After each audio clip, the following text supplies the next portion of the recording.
El día de hoy vamos a ver un tema relacionado a la parte de biología, lo que es introducción a este curso en cuanto a los conceptos básicos que tú tienes que manejar sobre esta área. Bien, entonces vamos a empezar con este curso llamado biología. Recordar que esta parte es una ciencia madre que se basa en lo que es la experimentación y el método científico. Bien, a ver, ¿cómo es la definición etimológicamente de biología? Para empezar, existen el prefijo bio, que significa vida, y logos, que es tratado o estudio. Bien, esta ciencia, para empezar, surge por el desarrollo de varios autores. Por ejemplo, involucra a Aristóteles, involucra, por ejemplo, a la teoría de evolución, etc. Entonces, este término propuesto fue por dos científicos. El llamado Lamarck, en su obra Filosofía Zoológica, propone el término biología, pero también tenemos que mencionar que se representa también por una investigación de Treviranos. Entonces, esta ciencia de biología se basa en lo que es la observación, la experimentación, con el llamado método científico. Te preguntan quién es el padre de la biología, viene a ser Aristóteles, pero la palabra biología, propuesta también por Lamarck y Treviranos en el año justamente 1809. Bien, la clasificación de la biología se divide en dos grandes ramas, según el ser vivo tratado o según el tema tratado. Si te dicen ser vivo tratado, pues se refiere a lo que son los cinco reinos propuestos por Whittaker, desde el reino Monera hasta el reino Animalia. Pero si te hablan sobre el tema tratado, viene a ser la biología de forma general, en donde involucra varias ciencias. Por ejemplo, tenemos a la genética, la ecología, la etología, etcétera, etcétera. Bien, entonces vamos a empezar con la biología especial, lo que se conoce como biología por el ser vivo tratado. Entonces, primer reino de evolución tenemos al reino Monera. Este reino, pues tú debes de conocer que estudia lo que son bacterias y cianobacterias. Entonces, si te hablan, por ejemplo, la ciencia que estudia las bacterias, su nombre es bacteriología. Ejemplo, profesor, de algunas bacterias. Mira, tenemos allí a la Escherichia coli, ¿no? Una bacteria que está generalmente en la flora intestinal. Tenemos a la Salmonella typhi, cuando nos ocasiona de repente un tipo de diarreas que viene a ser la tifoidea. Otro tipo de bacterias tenemos a Treponema pallidum, el que ocasiona en este caso un tipo de bacteria espiral que puede ocasionar el sífilis, ¿no? Una enfermedad de transmisión sexual. Tenemos otro ejemplo, a Mycobacterium tuberculosis, ¿no? Un tipo de bacteria pleomórfica, es decir, va cambiando de forma. Bueno, ellos se estudia por la llamada bacteriología. Padre de la bacteriología tenemos a Luis Pasteur. Pero también mencioné que en el reino Monera comprende a las cianobacterias, que vienen a ser las algas azul verdosas, como le llamaban también antiguamente. Ellas son capaces de realizar fotosíntesis y solamente se encuentran en ambiente acuático. Bien, segundo reino, reino protista. El reino protista pues involucra a dos organismos, a los llamados protozoos, que lo estudia la protozoología, y aquellos organismos denominados algas, que lo estudia la ficología. Ejemplos de protozoos representativos, a ver, tenemos ahí a Paramecium, a las amebas, que son organismos unicelulares que se trasladan por su desplazamiento de su citoplasma por pseudópodos. Tenemos a Giardia, tenemos a Plasmodium, que puede ocasionar la enfermedad de la malaria. Y profesor, los tipos de algas, ejemplo, algas rojas, ¿no? Algas verdes. Las algas también pueden producir un tipo de mareas rojas, por ejemplo, los dinoflagelados.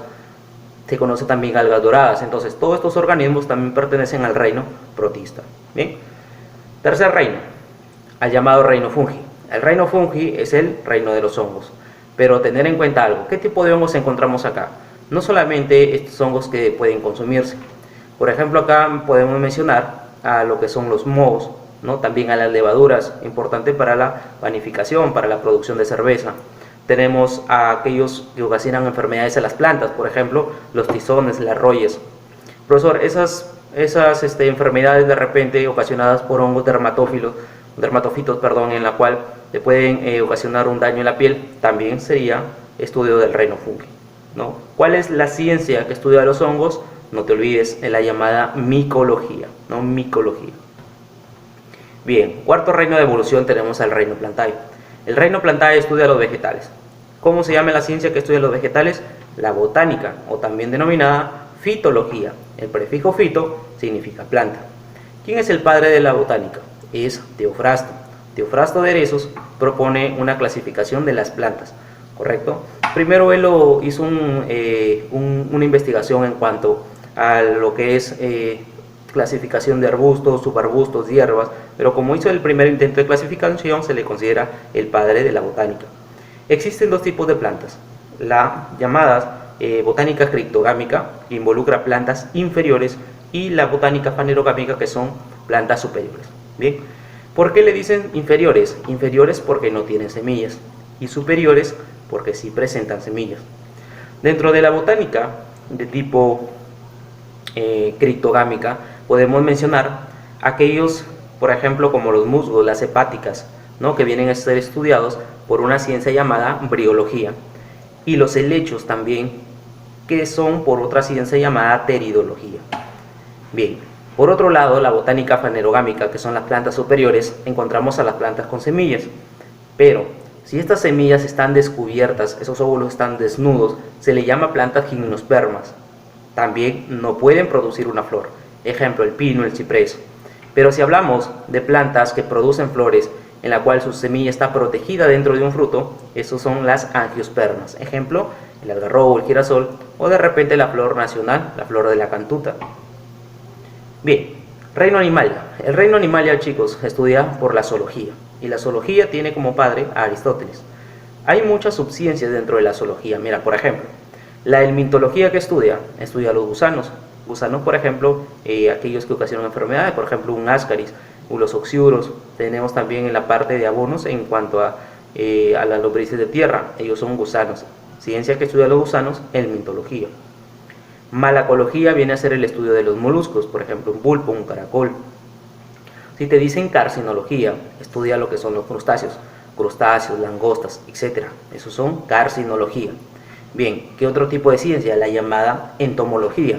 Entomología viene a ser el estudio de insectos. Ictiología, si en un caso viene la palabra ictiología, lo ves de repente en una bibliografía, te das cuenta de que estudia los peces. Ahora recordar, hay dos tipos de peces. ¿Cuáles son? Los peces de tipo óseos y los peces cartilaginosos. ¿Okay? Herpetología, ciencia que estudia los anfibios y reptiles. Ornitología, de repente, ciencia que estudia las aves, ¿no? Por ejemplo, si te dice la pava liblanca, un avestruz, eso es ornitología. Pero si ahora vemos el estudio de los mamíferos, se va a llamar mastozoología, magmología también le llaman, o teriología. Mira, el máximo representante, quizás como un animal de tipo puente, tenemos al ornitorrinco. Él le dicen puente porque está dentro de la evolución en un periodo entre un ave y un mamífero, pero él es un mamífero, específicamente un monotrema. Bien, y tenemos también a la antropología, que es el estudio del hombre. Todo lo que he mencionado son parte de la zoología como una ciencia especial. Pero si hablamos ahora por el tema tratado, o sea, una biología general, ejemplo, tenemos aquellas ramas más representativas, en este caso, en el cuadrito, y lo podemos apreciar. Mira, el estudio de las células, ¿cómo se llama esa ciencia? Citología. Profesor, si las células se agrupan van a formar un tejido, ¿cómo se llama esa ciencia? Ahora tú lo vas a llamar histología, y así sucesivamente. ¿Qué podemos mencionar aquí como más representativo? Tenemos que la bioquímica va a estudiar las reacciones químicas que se producen en un ser vivo, por ejemplo una fotosíntesis, una respiración, un metabolismo. ¿Qué más? La biogeografía, biovida, geografía, distribución de los seres vivos en el planeta en este caso. La biogenia como el origen y evolución de los seres vivos, y a su vez se subdivide en dos tipos, filogenia y ontogenia. Biotaxia o taxonomía viene a ser una ciencia pues que es la clasificación de los seres vivos. Ejemplo, el padre de la biotaxia tenemos a Linneo. Tenemos también a la ecología como una ciencia que estudia la interrelación de los seres vivos con su ambiente, ¿no? Y el padre, él es Ernest Haeckel. Entonces todo lo que tú estás viendo en esa imagen pues son la parte de biología general por el tema tratado. Características de los seres vivos. Ahora pasamos ya a otro ámbito, características de los seres vivos. Características que son comunes en todos, sea una planta, una bacteria, un protozoo, un animal, todo lo tienen que tener. Primero, organización específica.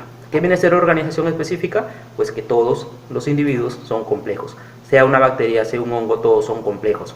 Bien, por ejemplo, la parte de ADN. Tenemos que todo el ADN está dentro de un núcleo y imagínate, un organismo pluricelular va a tener mucho ADN. Sea una bacteria, si sea de una célula, es un organismo de tipo complejo, ¿no? Entonces, eso significa organización específica. Ahora, metabolismo. ¿Qué significa metabolismo? Metabolismo es la capacidad de poder segregar energía. En este caso, si nosotros nos alimentamos, vamos a tener una producción de energía necesaria para realizar funciones. ¿Qué tipo de metabolismo encontramos? Dos tipos, anabolismo y catabolismo. Anabolismo viene a ser una formación, ¿no? Formación de sustancias simples a sustancias complejas. Y como hay una formación, pues va a entrar energía. Pero un catabolismo lo contrario. Si nosotros hablamos de una destrucción de moléculas, pues acá también se va a liberar energía. Bien, eso es el metabolismo, producción de energía. Encontramos como tercera característica lo que es reproducción. Y la reproducción viene a ser una perpetuación de las especies, ¿no? Todos los organismos se reproducen con el fin de dejar una progenie. Encontramos, muchachos, dos tipos de reproducción. Recuerda, reproducción de tipo asexual y reproducción sexual. La sexual se da cuando involucra solamente un individuo, ¿no? Y ese individuo, por ejemplo, puede dar origen a otro individuo, de repente por fragmentación, por bipartición. Una bacteria, por ejemplo, se puede dividir cada 20 minutos, entonces lo hace por bipartición. Una estrella de mar puede fragmentarse y luego regenerarse. Ahora va a dar origen a dos individuos, entonces es reproducción asexual. Y la reproducción sexual, pues es cuando ya existe lo normal, macho y hembra, ¿no? Pero acá también obviando a lo que es hermafroditismo. Entonces, asexual, un solo individuo. Tipo sexual, generalmente dos individuos, macho y hembra, ¿no? Intervienen ya células gaméticas. Cuarta característica, la llamada irritabilidad. Esto es muy fácil. La irritabilidad viene a ser una respuesta de un estímulo externo, ¿no? Por ejemplo, miren la imagen. Si estamos viendo que una medusa ha tocado a una persona, de repente le inyectó el veneno que está en sus tentáculos, pues esa persona va a empezar a tener una irritabilidad en la piel. De repente empieza a poner de una coloración rojiza, de repente empieza a tener otro tipo de síntomas. Entonces esa respuesta viene a ser una irritabilidad. Algunas plantas carnívoras, cuando son tocadas, cierran sus valvas, ¿no? Y eso viene a ser una respuesta de ellos. O quizás también cuando los animales son, en este caso, lo que se involucra depredador-presa. En este caso la presa tiene un tipo de respuesta frente al depredador, por lo tanto va a empezar a correr, ¿no? Eso viene a ser una irritabilidad. Bien, otra característica es la llamada homeostasis. La homeostasis viene a ser un equilibrio interno. Por ejemplo, si tú tienes una temperatura alta, lo normal es que empiece a descender, tienes que mantener un equilibrio. Si tú tomas agua, también tienes que expulsarla. Entonces, el equilibrio, vigilancia interna, eso se encarga la llamada homeostasis. Si tú empiezas a correr y empiezas a sudar, pues ese sudor va a tener agua. Por lo tanto, esa agua va a absorber la temperatura y vas a mantener lo normal por lo menos 37 grados, ¿no? Entonces, eso significa homeostasis, mantener un equilibrio. Bien, también encontramos lo que son adaptaciones. Adaptaciones, por ejemplo, adecuarse a un ambiente, ¿no? Un ejemplo básico. Tenemos que las personas que están en la parte de altura, por ejemplo acá en la parte de la sierra, ellos van a presentar menor oxígeno. Por lo tanto, sus glóbulos rojos va a empezar a producirse en abundancia. Entonces, esa proteína que está dentro de los glóbulos rojos, llamada hemoglobina, va a estar en mayor concentración en esas personas de la sierra, ¿no? Porque a ellos les falta el oxígeno, digámosle así, en el ambiente. Entonces, ellos están adecuando a un ambiente. Otra teoría que se podría explicar con esto es la llamada teoría del uso y desuso de Lamarck, ¿no? En donde propone pues que las jirafas se adaptan a una determinada alimentación y empiezan a alargar su cuello dependiendo el alcance del alimento que tenían hasta ese entonces. Séptima característica, tenemos al movimiento. Movimiento, capacidad de locomoción. De repente algunos dicen movimiento es igual que desplazamiento. Eso es falso. Una planta se puede mover por tropismo. Entonces, mencionábamos que otra característica puede ser el crecimiento, ¿no? El crecimiento, la capacidad que tienen las células para poder reproducirse y aumentar la materia, en este caso orgánica, ¿no? Incremento de la materia viva. Bien. Y última característica importante es lo que es la evolución. ¿Qué viene a ser una evolución? Mira, proceso de cambio a través del tiempo que permite seleccionar a individuos más fuertes. Claro, por ejemplo, esto de la selección natural, ¿no? Por Charles Darwin, propone la teoría de evolución. No te vayas a olvidar, evolución, cambio a través del tiempo. Listo. Niveles de organización de la materia viva. Los niveles de organización son tres. Desde la parte del nivel químico, luego nivel de tipo biológico y el llamado nivel ecológico al final. Bien, entonces mire el esquema. Nivel químico. El nivel químico comprende lo que son bioelementos, biomoléculas, ¿correcto? Y si nosotros ascendemos según los niveles de organización, vamos a encontrar al primer nivel biológico, que es el nivel celular. Si una célula se agrupa, va a formar ahora un tejido. Si un tejido se agrupa, va a formar ahora un órgano a sistema. Desde célula a sistema se le llaman niveles de tipo biológicos, parte biótica. Pero aumentando los niveles vamos a encontrar los llamados ecológicos, que empiezan desde individuo. El individuo se considera el primer nivel de tipo ecológico. Ahora, si tú agrupas varios individuos, ¿qué vas a formar? Vas a formar una población. Si tú formas conjunto de poblaciones, le vas a llamar ahora una comunidad. Comunidad formará en conjunto ecosistema y el ecosistema va a formar en este caso la biosfera. ¿Listo? Entonces ahí está, químico, biológico, ecológico. Datos que debes de conocer. El nivel químico comprende el nivel abiótico, el nivel sin vida. ¿Qué más? Los organelos citoplasmáticos, al igual que los virus, están específicamente en un nivel químico llamado nivel supramolecular. ¿Qué más? De repente si viene un estanque, una laguna, es un ejemplo de qué nivel. Están hablando de niveles ecológicos, o sea, en este caso es un ecosistema. Bien, y si de repente preguntan el conjunto de especies iguales, ¿qué viene a ser? Conjunto de especies iguales. Viene a ser una población. Pero si te dicen conjunto de especies diferentes, en este caso va a ser una comunidad.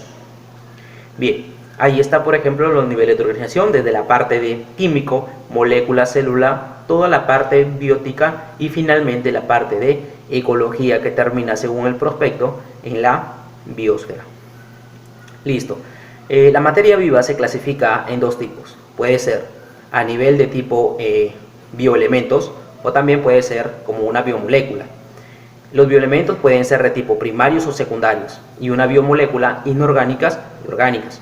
Le van a llamar biomoléculas inorgánicas porque no tienen enlace carbono-carbono, no te van a dar energía en su consumo, pero una orgánica sí, y ahí está por ejemplo una hormona, un lípido, una enzima. Bien, entonces para finalizar hoy día vamos a ver lo que son los bioelementos. Entonces vamos a ver bioelementos primarios, bioelementos secundarios y la parte de biomoléculas inorgánicas. Bioelementos primarios le dicen porque representa más o menos un 96 al 98%. Estamos hablando de elementos de la tabla periódica que presenta tu cuerpo. Más o menos estamos hablando de entre 70 elementos, pero de los cuales el 96 al 98 le dicen primarios. ¿Quiénes son? Encontramos al carbono, constituyente básico de la materia viva. Al hidrógeno, de repente podemos saber que está en la molécula del agua, claro, pero también se encuentra en el ADN formando estructuras de puentes de hidrógeno. El oxígeno como mayor concentración en lo que es la célula. El nitrógeno, elemento indispensable para lo que es las proteínas y los ácidos nucleicos. El fósforo, de repente podemos saber que está en los huesos y en los dientes, pero también está en el ATP, o sea la energía. En el ADP está en una membrana celular a manera de fosfolípidos. El azufre como una proteína, como un elemento presente en la proteína de la queratina. Y la queratina es una proteína estructural que lo podemos encontrar en la piel, uñas, etc. Bien, ahora los bioelementos secundarios están en poca concentración. Bien, entonces hablamos, por ejemplo, del calcio, el sodio, el cloro, el magnesio. ¿Qué podemos saber de ellos? Mira, el sodio le llaman el catión, o sea, tiene carga positiva, más abundante del líquido extracelular. Es decir, él se encuentra fuera de la célula, pero el potasio está dentro de la célula. Sodio líquido extracelular y potasio líquido intracelular. Ambos intervienen en lo que es impulsos nerviosos en el equilibrio ácido-base. El cloro es un anión que está en el líquido extracelular, también está fuera de la célula, pero podemos saber de que se halla en el estómago a manera de jugo gástrico. Bien. Magnesio. El magnesio es un bioelemento secundario que está presente en lo que es la clorofila, un pigmento fotosintético de las plantas. El calcio, por ejemplo, es el catión más abundante del cuerpo, involucrado, por ejemplo, en lo que es contracción muscular, en lo que es coagulación, entrada y salida de sustancias, o sea, la endocitosis o exocitosis. También se puede absorber en presencia de la vitamina D. Y hay unos datos importantes. Mira, por ejemplo, la deficiencia de sodio, ¿qué te puede ocasionar? Los llamados calambres, te puede ocasionar también una deshidratación. Deficiencia de potasio, ¿qué puede ocasionarse? Arritmias de tipo cardíacas. Y la deficiencia del calcio te puede ocasionar, por ejemplo, una osteoporosis, un tipo de cáncer a huesos. La osteomalacia, que es un tipo de raquitismo en adultos. Y el propio raquitismo, que es en el caso de los niños, en el cual se ven unas deformidades en los huesos. Oligoelementos. Los oligoelementos es una subclasificación de los secundarios. Y ellos le dicen elementos trazas o vestigiales. ¿Por qué? Porque están en una concentración de 0,1, o sea, muy poca concentración. ¿Quién está? Por ejemplo, el hierro en la parte de hemoglobina, el cobre como parte de la hemocianina, el yodo, por ejemplo, en la glándula tiroides, que cuando se inflama te puede ocasionar una enfermedad llamada el bocio, deficiencia de yodo. El manganeso como un tipo de antioxidante para la parte de lactancia, crecimiento. El cobalto en la presencia de la vitamina B12 o cianocobalamina. El flúor, por ejemplo, si hay una deficiencia en tu cuerpo te puede ocasionar una caries dental y si está en una concentración mayor te da los dientes moteados. El silicio, por ejemplo, importante para lo que es elasticidad de la piel, etc. Bien, tenemos las biomoléculas ahora inorgánicas. ¿Cuáles son? Solamente dos, agua y sales minerales. ¿Por qué le dicen de ese modo? Pues porque no presentan un tipo de producción de energía cuando se consume. No tienen enlaces carbono-carbono. Entonces, ¿qué podemos saber del agua? El agua le dicen el disolvente universal. Eso es correcto. Las propiedades físicas del agua, por ejemplo, encontramos elevado calor específico, cantidad de energía necesaria para elevar un grado de temperatura, un gramo de agua. Elevado calor de vaporización que modera efectos de altas temperaturas y elevado calor de fusión que modera bajas temperaturas. En este caso, convertir a hielo. Mira, ahí hay una representación del porcentaje de agua en organismos. Por ejemplo, en las semillas de 5 al 12%. En una medusa puede llegar hasta el 96%. Y en el caso de un hombre adulto puede estar en un porcentaje del 60 al 70% de capacidad corporal. Todo eso cantidad de agua. Bien, funciones del agua. El agua puede utilizarse como una termorregulación, es decir, controlar la temperatura. El agua también está importante en lo que es transporte de sustancias, en lo que es lubricación, por ejemplo en el líquido sinovial para mover las articulaciones. El agua también está involucrado en reacciones químicas, por ejemplo lo que es un metabolismo, una respiración. El agua también es capaz de dar forma a las células, y a eso se llama propiedad de turgencia. Bien, y para finalizar el día de hoy tenemos ahora a las sales minerales. Ellos son biomoléculas inorgánicas, al igual que el agua. Bien, existen tres tipos de sales. Mira, sal disuelta, sal precipitada y sales asociadas. ¿Por qué disueltas? Porque están formando electrolitos. Bien, están en un medio acuoso. Le llaman precipitadas porque forman sustancias duras, sustancias rígidas. Por ejemplo, el fosfato de calcio en el hueso. Por ejemplo, los silicatos en las esponjas. Son espículas duras. Pero asociadas le dicen porque están unidas a una biomolécula orgánica. Finalizando el día de hoy, funciones de las sales. ¿Cuáles vienen a ser? Por ejemplo, las sales forman estructuras. Las sales pueden regular el pH en el cuerpo, en el líquido corporal, por ejemplo, a manera de un buffer, de un amortiguador. Las sales mantienen un potencial de membrana. Las sales también son importantes para lo que es funciones cardíacas, regulan la actividad enzimática y el volumen celular, además del proceso de la ósmosis. Bien, chicos, entonces hasta ahí es la primera parte de biología. Espero hayan entendido. Si tuviesen alguna duda me la hacen saber. Recordar que estamos en semana 1 de biología, lo que son generalidades de este curso. Bien, ahí nos quedamos el día de hoy. Muchas gracias.